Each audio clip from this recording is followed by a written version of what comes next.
இந்த 500 ml தண்ணி பாட்டில் வந்து பார்த்திங்கன்னா 10 ரூபா. ஒரு நாளைக்கு ஒரு மனுஷனுக்கு வந்து பார்த்திங்கன்னா 4 to 5 லிட்டர்ஸ் வந்து குடிக்கிற மாதிரி இருக்கும். அப்போது 100 ரூபா கிட்ட நம்ம செலவு பண்ணுற மாதிரி இருக்குது. அப்படிப்பட்ட ஃப்ரீயான தண்ணியை நம்ம காசு கொடுத்து வாங்குகிறோம். சில விஷயங்களை நினச்ச அந்த அளவுக்கு நம்மளோட ஜெனரேஷனும் அந்த அளவுக்கு பிஸ்னஸ் வந்து ரொம்ப இம்ப்ரூவ்மெண்ட்டாக போயிட்டு இருக்குது. மக்களோட டெய்லி நீட்ஸ் நம்மளுக்கு கிடைக்க மாட்டேங்குது.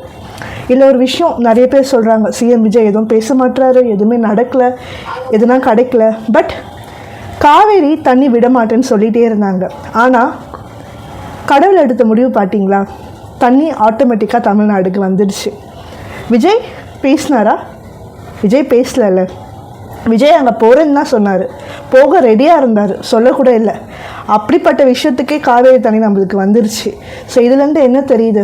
Silence is a best thing. பொறுமையாக இருக்கும் போது நம்ம நிறைய விஷயங்களை சாதிக்க முடியும். ஒருத்தவங்க பேசாமல் இருக்கிறதுனால எல்லாமே பேசிடலான்னு சொல்ல முடியாது. இது ஒன்றும் ரீல்ஸ் இல்லை சார். டைலாக் மற்றவங்க சொன்ன டைலாக் வந்து ரீல் பண்ணி பேசுகிறதுக்கு நம்ம சிஎம் விஜய் ஓனாக அவரோட டைலாக்ஸ் க்ரியேட் பண்ணுவார்.